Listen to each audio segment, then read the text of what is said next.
Hello, everyone. I thought I'd say just a few thank yous before I go ahead and get started. This is a talk that I gave on the artist Auguste Rodin at a symposium that was held in Lafayette, Louisiana, sponsored by the Hilliard Art Museum on October 25th, 2024. And I'd like to thank Ben Hickey for inviting me to give this talk originally, and Misty Pride and Reagan Bennett, who were super helpful in terms of giving me access to the exhibition that I'll be talking about before it opened. So without further ado, let me go ahead and share my screen, and hopefully you will be able to see it. Let me just move a couple of things around slightly, and I might click and it'll go ahead. Yeah, let me go back. Okay. So the title of the talk that I gave in October of 2024 was, as you can see up here, Rodin's sculpture, the art and the whole, the art of the whole and the lump. I begin with a work from the outset of Auguste Rodin's career, a sculpture he began modeling in 1863 when he was 22 years old. It's a piece that's often described as Rodin's first major work, though I think there's something rather humble about it when you see it in person. This is a photograph I took of it now several months ago when I first encountered it in the exhibition at the Hilliard Art Museum in Lafayette, Louisiana. I'm hoping my photo, as imperfect as it is, gives you just slightly more of a sense of both this work's materiality and its scale. As you can see, it's not a large sculpture, spanning a mere 7 inches across and 18 inches high, much of that given over to the classical pedestal that the bust is attached to. I imagine a good number of visitors to the show in the weeks and the months since I first gave this talk have probably overlooked this piece, especially given the more monumental bronzes on view in the gallery. But I hope I might convince you all to seek this particular sculpture out and to have a good look at it, because it comes from an important moment in Rodin's life, and it encapsulates a lot of the creative choices and working processes that I think make Rodin so special. Now, I'm tempted to begin by trying to describe the way that Rodin handled this particular face. But perhaps I should begin with the model, for we actually know a bit about the man who posed for this work, though I should probably phrase that slightly differently, because I want to emphasize that we're dealing with a situation in which Rodin quite specifically chose a certain individual that he knew for his portrayal. You might have thought when first seeing this sculpture, especially in this professionally staged photograph, that this must be a depiction of some lofty historical figure, a venerated general from antiquity, perhaps, or a lofty saint from the Crusades. There does seem to be an element of that at play here. You'll come across books that claim Rodin chose this man for his depiction because he reminded the artist of the philosophers and fishermen that Greek and Roman sculptors had captured in their own marble works many centuries before. Rodin would have seen examples of works like these while frequenting the Louvre Museum as a teenager. The son of a police clerk father and a seamstress mother, Rodin was born in a motley, working-class neighborhood on the outskirts of Paris, noted for its abundant street markets and the bustling commotion of its streets. There, a young Rodin would have encountered cobblers and pork butchers plying their trade side by side with innkeepers and cooks running their errands. His father initially sent him to a local school, but Rodin had great difficulty in learning to read and write. And when he was 9, his parents sent him off to a boarding school, which was run by his paternal uncle. He did no better there, though. Apparently, his lack of facility with basic mathematics and the fact that he spent most of his time making pencil sketches of the world around him, like this one, drove his teachers to despair. Luckily, Rodin's father decided to enroll him next at a school in Paris, which specialized in the training of decorative artists, known affectionately as the Petite École. While there, Rodin acquired a thorough grounding in the traditions of French 18th century art, and he began to study anatomical structure, but only to the extent that was considered necessary for becoming a commercial artist. The turning point that would ultimately lead Rodin to seek out further training as a sculptor apparently came about rather randomly. He was simply exploring the school's main building one day, and he happened to open a door where he saw students modeling in clay, constructing molds and making plaster casts. He would later describe watching these students as a revelation. Quote, "I saw clay for the first time, and I felt as if I were ascending into heaven. I made separate pieces, arms, hands, feet, then tackled an entire figure. I grasped the whole thing in a flash, and I did so with as much facility as I do today. I was in transports," he wrote.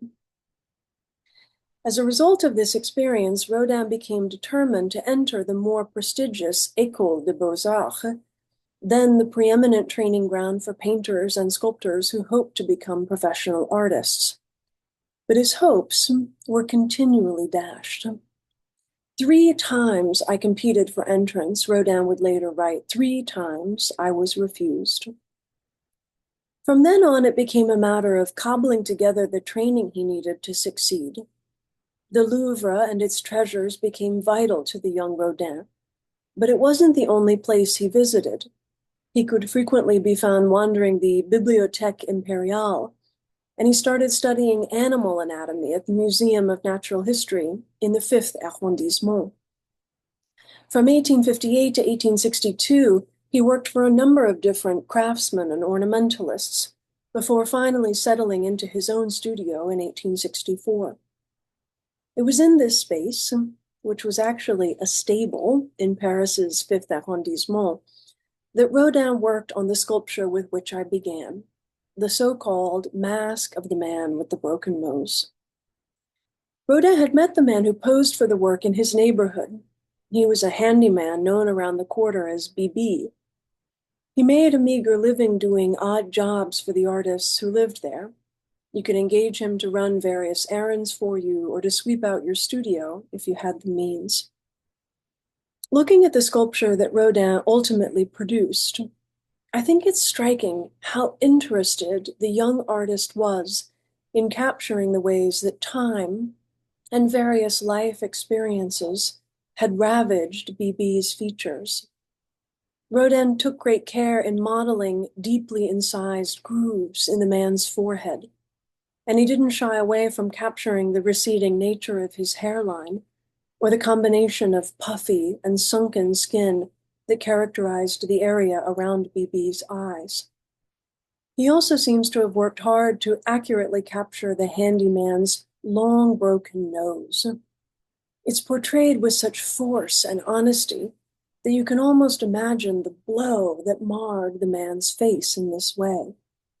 A punch from a right-handed combatant, perhaps, or a nasty fall against a hard surface. It's amazing to think about Rodin at 22 years old, looking at this man's face and seeing all that he did in it.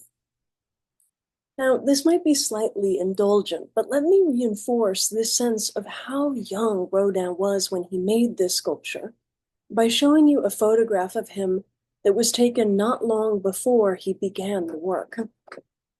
I love looking at these 2 images side by side, in part because I think it's amazing how much Rodin's youthful intensity comes across in the picture.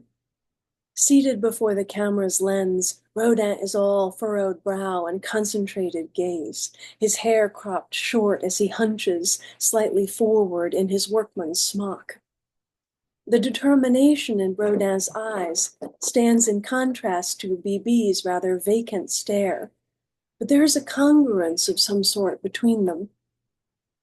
Maybe it's just that Rodin didn't shy away from what he saw when he looked closely at the older man's face. Indeed, he seems to have found Bibi's features fascinating, if not outright beautiful. His time-worn and long brutalized face, the epitome of a new kind of heroism, the heroism of modern life, as Charles Baudelaire put it. Or perhaps we might describe it as aligned with the title of this symposium itself, Toward Modernity, on the cutting edge of a phenomenon that was new, embracing something shifting and transient, concerned with seeing people in all their modern glory, in all their humble truth and profundity. In many ways, it is those sentiments toward modernity, the heroism of modern life, that might lead us to see the thing that I think is most striking, most radical, and perhaps most moving about this sculpture of Bibi. For it isn't just a portrait bust that centers on heroizing the features of a man who lived a hard life and had a broken nose. It is a sculpture that was itself broken. We need only adjust our view and move around it to see that the whole back of the man's head is missing. What should be the curve or the bulge of the backside of his skull is instead a gaping void, a crevasse where there should be a sphere. It looks excavated, evacuated of the pleasure we might take in a convex surface, a sign of the process of this work's making, but even more so a sign of its maker's decision-making. It reveals something about the life that Rodin was living as this sculpture took shape and evolved. It reveals that both Bibi and Rodin were, at the time this work took shape, struggling. Many years later, Rodin would describe what working in that first studio in the 5th arrondissement was like. Quote, "I shall never forget my first studio. I spent some hard times there. Since my finances precluded me from finding anything better, I rented a stable. It seemed to be sufficiently well lit and to provide me with the requisite space to step back and compare my clay with the original, an essential principle which I have always adhered to and never departed from. The space was not without its privations, however. Rodin described how, quote, air seeped in from all sides through the ill-fitting windows and warped wooden doors. The slates on the roof, worn from exposure or loosened by the wind, admitted a permanent draft. It was freezing cold, and a brimming well sunk in one corner kept the place uncomfortably damp throughout the entire year. When the winter came, it was this constant and pervasive cold that led the bust of Bibi to crack across the back of the head. But instead of mourning the loss, or beginning the work again, or simply throwing the clay away, Rodin decided he liked it like that.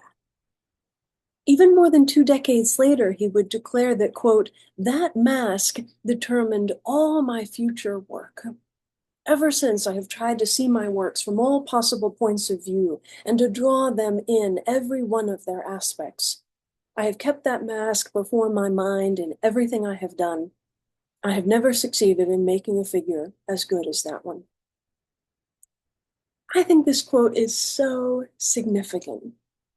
It reveals a great deal about what Rodin valued, about what he understood. From then on, the accident, chance itself, was going to enter into his process, pervade it. And when you see the show at the Hilliard, you can really get a sense of how it became embedded in his practice. The fragment becomes something Rodin embraces. In 1878, it will take the form of this male torso, its right leg hacked off at the hip. And yet he still looks so alive, so of our world. This is a figure whose body has been decimated, castrated, decapitated, made limbless. And yet still somehow it's a body with great power, with muscles rippling across the surface of the chest, despite the fact that Rodin excised a huge portion of the pectoral region on the left side. Or take this monumental head from 1880. It may look like a fairly straightforward bust, not altogether different from the man with the broken nose, but circle around it, and you will see that Rodin gouged out the inside of the figure's shoulder. Slightly curved striation marks characterize the entire inner portion of that region of the body, culminating in a heaping mass of indecipherable flesh where the base meets the pedestal. 5 years later, Rodin would create this tour de force, a hand made permanently taut, clenched in perpetual pathos. Sometimes when I look at it, I feel overwhelmed in a way that makes me glad there isn't a body that goes with it. A part of me doesn't want to see the face that corresponds with this hand's agony. It's hard to convey just how ahead of their time these works were when Rodin made them. Chance, the accident, the fragment, these would become some of the guiding forces for artists in the century to come. Jackson Pollock would make paintings in the 1950s that hinge on this type of contingency. His abstract expressionist works are in some ways all about the tension that exists between what the artist can control and what lies beyond choice. He may have selected the colors he would drip and fling at this canvas in 1950. He may have layered them in specific order and kept them for the most part from leaping off the edges, but he understood that forces like gravity were acting on the paint in ways that could not be predicted. He understood, as Rodin had 80 years earlier, that every work of art is a venture, a gamble, that it involves risk and intuition on a level that I think most of us ordinary humans, we just couldn't handle that on such a regular basis. What Rodin knew before a lot of other artists was that there is a balance, that art, like life, exists on the precipice of a series of intertwined but precarious dualities. Quote, sculpture is the art of the whole and the lump, Rodin once said, not of clear, well-smoothed, unmodeled figures. The way to obtain solidity and life is by work carried out to the fullest in the direction of truth. The whole and the lump, solidity and life carried out in the direction of truth. In some ways, I think Rodin gives us, in these couple of lines, everything we need to understand his art. What Rodin is so good at is keeping opposing forces in equilibrium. The Man with the Broken Nose resonates not just because it's a truthful depiction of a certain individual, or because it serves as evidence of hardships that Rodin experienced. It is the balance between vacancy and presence, between the whole and the lump, that gives this work its force. That empty cavity in the back of the head would be nothing if it wasn't for the wrinkled terrain of his face on the front. The curves that comprise the hair of his beard meet with the deep hollows of his ear cavities on either side. All of that representational matter, it's so solid and lifelike.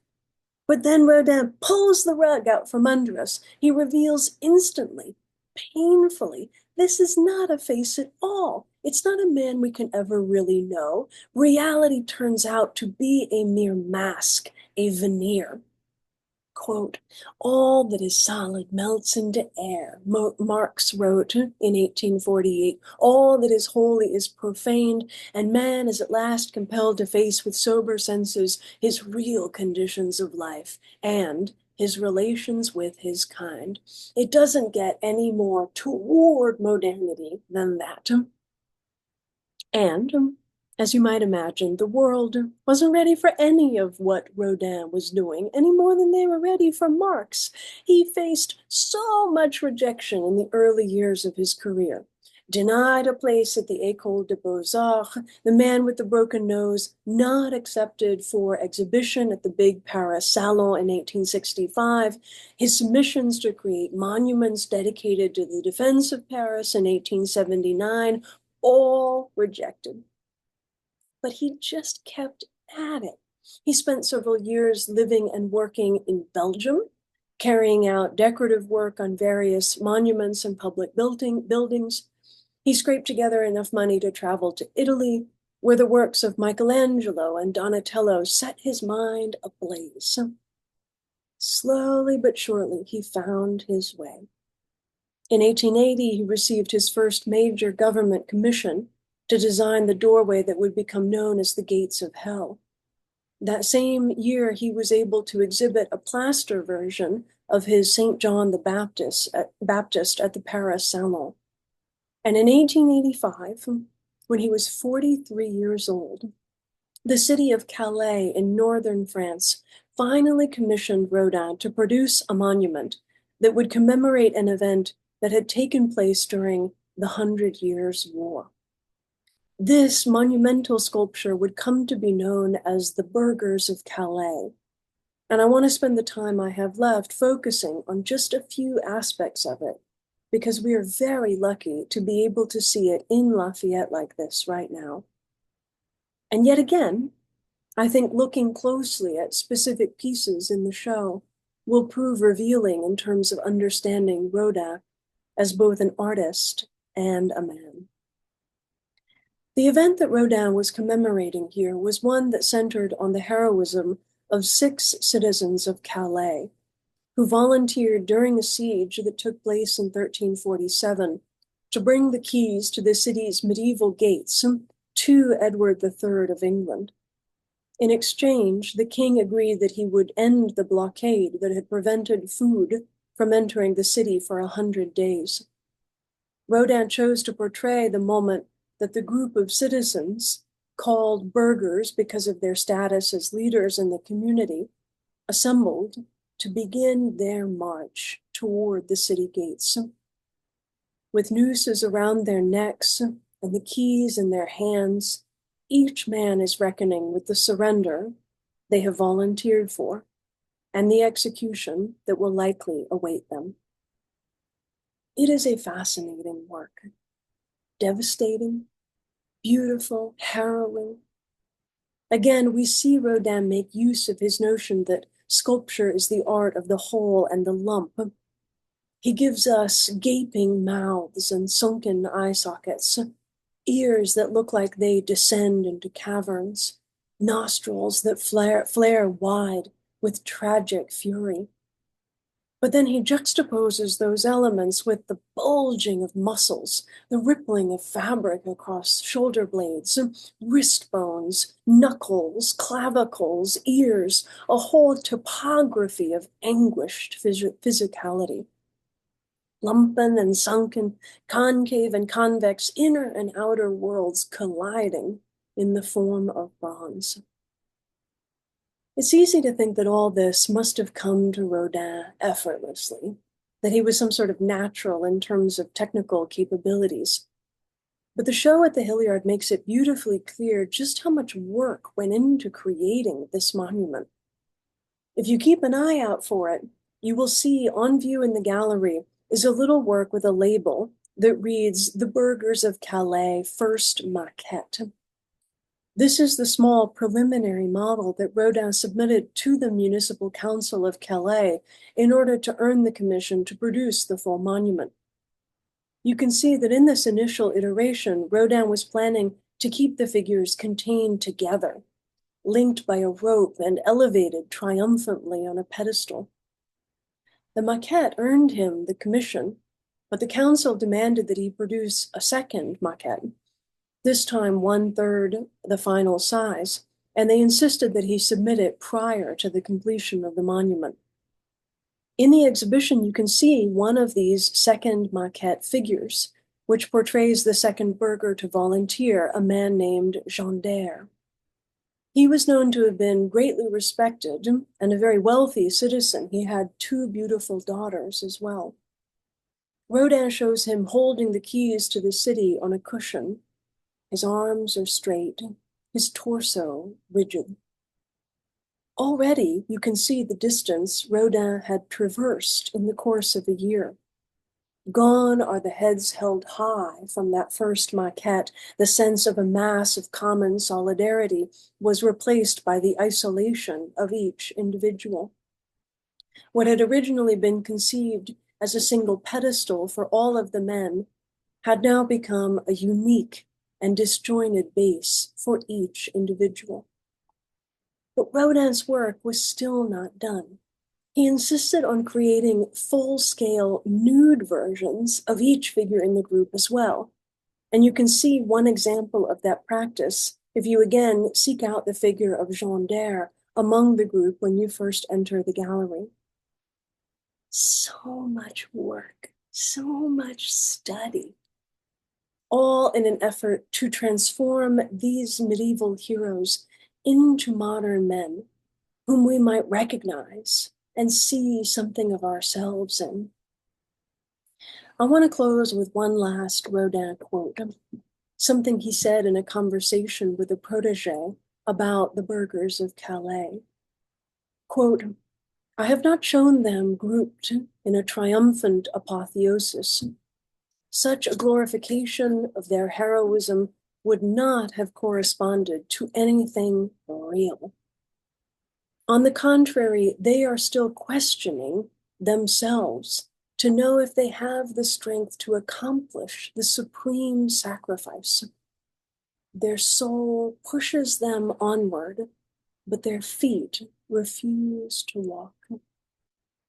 If I have succeeded in showing how much the body, weakened by the most cruel sufferings, still holds on to life, how much power it still has over the spirit that is consumed with bravery, I can congratulate myself on not having remained beneath the noble theme I dealt with. The most cruel suffering and the most noble themes, that is Rodin, and that is life." Thank you.